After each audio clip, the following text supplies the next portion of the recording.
Welcome to The Eventful Entrepreneur with Krista Graham, where we embark on an exciting journey through the dynamic intersection of weddings and entrepreneurship. Join me, Krista Graham, your guide in the world of growing a successful wedding business. In each episode this season, we dive into one piece of your client journey from marketing to offboarding. Whether you're a seasoned wedding pro or just starting, this podcast is your go-to resource for navigating the intricacies of the wedding industry. Hello, everybody. Before we get into today's episode, I have a question for you. Um, so, I'm always telling people they need to test and tweak different things in their business, and I do the same thing. I practice what I preach.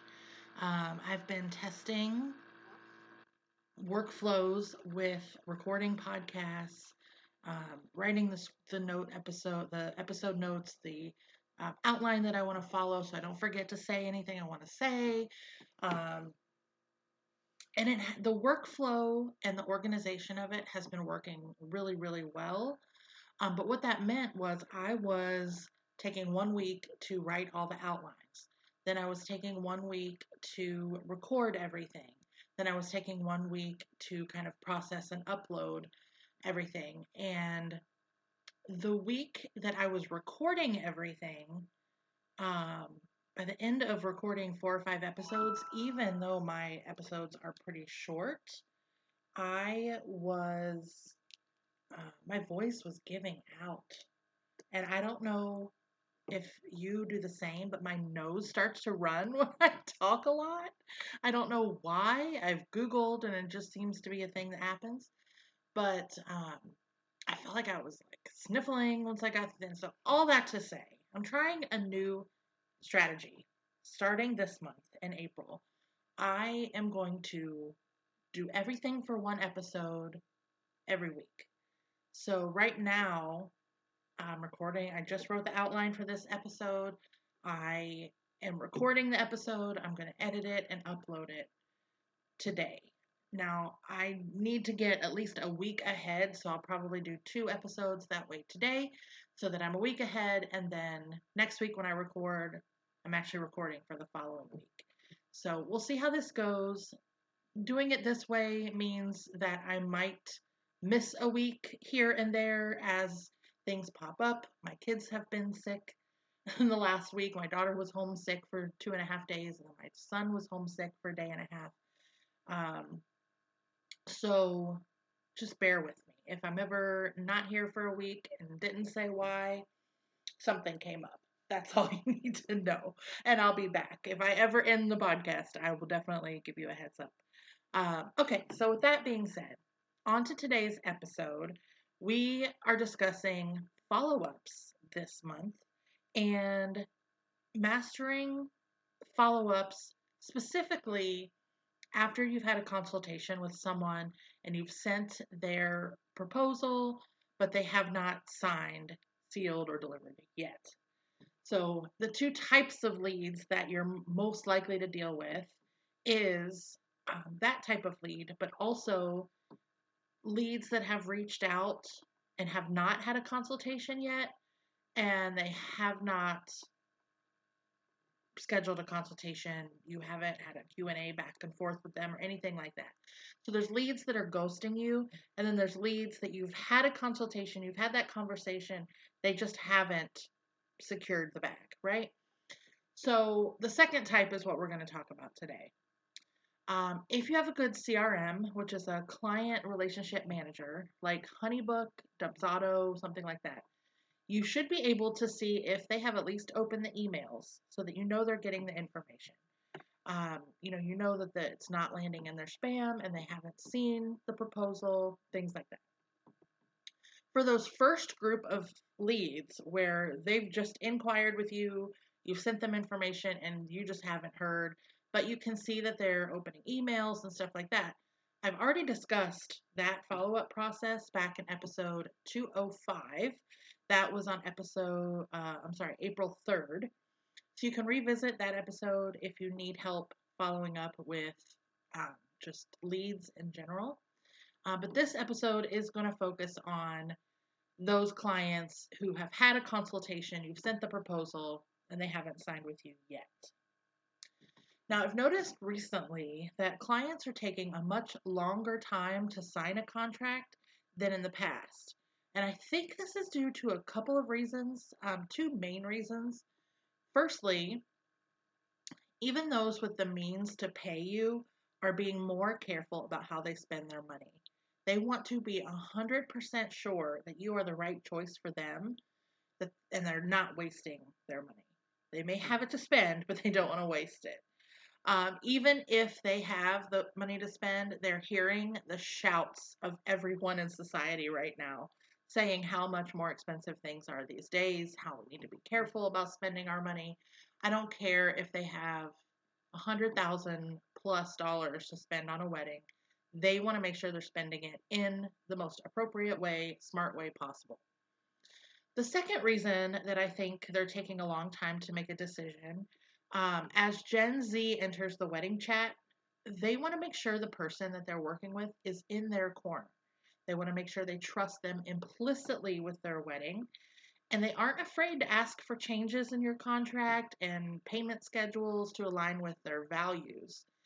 So we'll talk more about contract changes later in an upcoming episode, later this month. But just know that they want to make sure that they're making the right decision, even if that means asking you to adjust the way that you normally do business. So, with that in mind, it is so important that you have a follow-up process in place to ensure you are top of mind for these clients and that their trust grows each time you show interest in working with them. So each email you send them, each follow-up, you want to make sure that you are growing the know, like, and trust factor with each one. So here is my current follow-up process. I'm not saying this is exactly how you should do it. I'm not saying this is the end-all be-all. I'm saying this is how I do it, and I have a pretty great success rate of signing a client once I have a consultation with them. I don't say that to brag. I'm just saying this works for me. And like I said at the beginning of the episode, test and tweak, test and tweak. Maybe start with this and then start tweaking things as you go. We'll also have an episode at the end of this month, at the end of May, about how to determine if your consultation and follow-up process is working, and if it's not, how to figure out where and when you need to adjust. Okay, so here is my current follow-up process after I've sent a proposal if the client has not signed. So 3 days after the proposal is sent, I will check in to see if they have any questions about the proposal, and I'll remind them that they can sign and pay directly online if they are ready to get started. It's a short and sweet email. 2 days after that, so this is 5 days after the proposal has been sent, I will check in again and remind them that their proposal expires in 2 days. After that, a new proposal would need to be created if they want to move forward. At this time, I also remind them that services are not secured until the contract is signed and that deposit is paid. The third follow-up email is 2 days later, so 7 days, a full week after I've sent the proposal. I remind them that the proposal expires at midnight. And side note, if I forgot to expire it at midnight, I go in at that point and make sure it's expiring at midnight. Because I think my CRM defaults to like whatever time I sent the proposal, it'll expire at that time 7 days later. So I try and remember to go in and actually make it midnight. So in that third follow-up email, I remind them that their proposal expires at midnight, but I get really real with them and let them know that I understand that these decisions are important to them, that they might want to take more time to make sure they're making the right decision. I also let them know that I know I'm not the only great wedding planner out there, but I would love to work with them, and I hope that I've shown that my vision, my values aligns with theirs. And then I let them know that I just don't want to bother them if they aren't interested, so that this will be my last final time reaching out regarding the proposal. But my inbox is always open to them. If, something came up and they waited 10 days to sign the proposal and now it's expired, my inbox is always open. Please reach out. Let me know if you want to get started. Let me know if you have additional questions I can answer, things like that. But I make it very clear that my services are not secured and there is a potential that their wedding date could be booked up in the meantime. Most of the time, an email like this lights a fire under them if they do want to move forward and they, for whatever reason, just haven't signed yet. Look up the magic email. I think I've probably talked about this in the other episode about following up with leads. The magic email basically does just that. It takes control of the situation. It makes the client feel like, okay, now the journey forward is not in my hands any longer.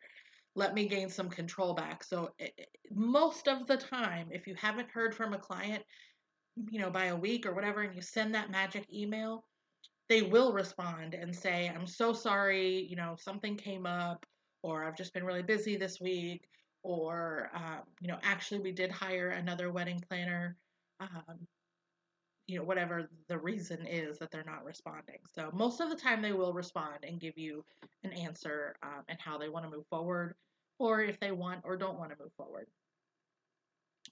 So for these emails, it's really important to have a system in place that will schedule them to go out at the right time. If you have a CRM that will allow if-then actions, then it can happen automatically. So for example, if you can set an automation that says, if the client has not signed this proposal by day 2, then send XYZ email. The last thing you want to happen is an email that goes out and asking them why they haven't signed their proposal when in fact they did sign it. It really makes you look unorganized and causes a lot of confusion. So for me, I have these emails set to only send with my approval, but that my CRM will notify me when it's time to send one out. And it takes seconds to go in, see where we are in the process, add some notes, and send the email. So of course, all these emails are saved as templates inside my CRM so that I'm not recreating the wheel every time. Doing it this way also allows you, like I said, to add any notes or customize any emails if you've had some back and forth with the client through the process, or if there's something you discussed in the consultation that you feel like is appropriate to include in a follow-up.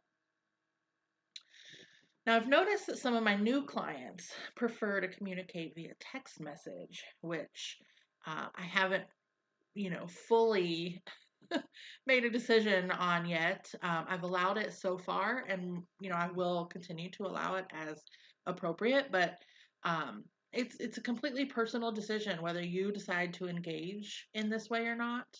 But just know that some CRMs do allow text reminders. It's allowing clients to opt in for that. So you should explore whether you can send a proposal follow-up message through text as well as email, if that is something that you are interested in. The follow-up emails should be warm and friendly, but they should also create urgency at the same time. You've given them 30 minutes or an hour of your time during the consultation. You've answered as many questions as you could. So now it's time for them to make a decision. Okay, there are some clients who will try and um,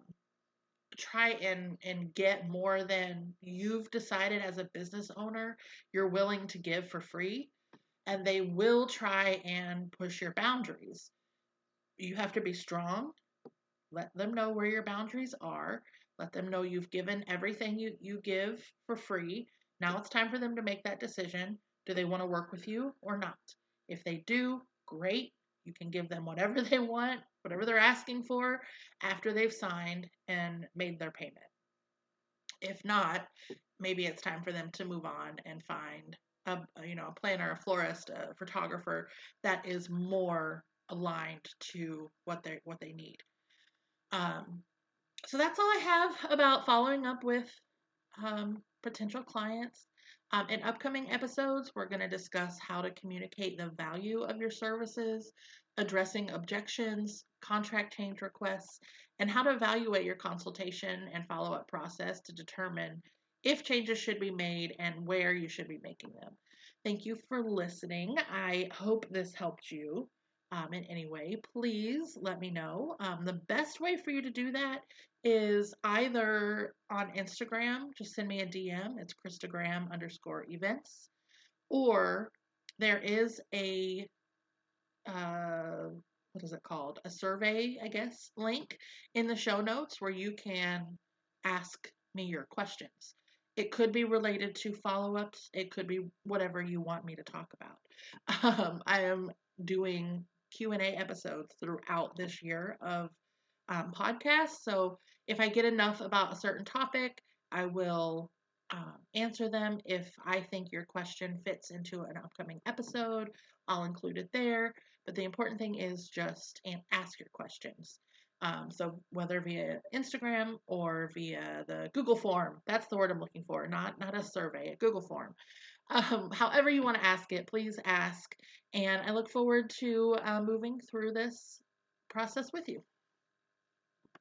Before we end today's episode, I want to share a new challenge that I created to help you organize your email inbox and create streamlined email workflows so you spend less time in your inbox. If you're drowning in a sea of unread emails, or if you find yourself struggling to stay on top of client communications and project deadlines, fear not, because I can help. Join my 3-day email challenge designed specifically for wedding pros to stay on top of their client communication. In this challenge, I'll show you how to conquer your email inbox once and for all. I'll teach you the STAR processing system, a simple yet powerful method for managing your emails efficiently. Plus, I'll walk you through setting up a labeling system to organize your emails by project or client, and I'll share strategies for establishing daily email routines that keep you focused and productive. Imagine starting each day with a clear, clutter-free inbox and ending it feeling accomplished and in control. With the Mastering Your Email Inbox 3-day challenge, you'll learn how to achieve the elusive Inbox Zero every single day and reclaim your time for the things that truly matter. So, are you ready to take your first step toward email freedom? Sign up for the challenge today by visiting christagram.com/challenge. You'll receive daily emails packed with tips, strategies, and actionable steps to transform your inbox and supercharge your productivity. Don't let your email inbox hold you back from reaching your full potential in the wedding industry. Join the challenge and take control of your inbox and your business starting today.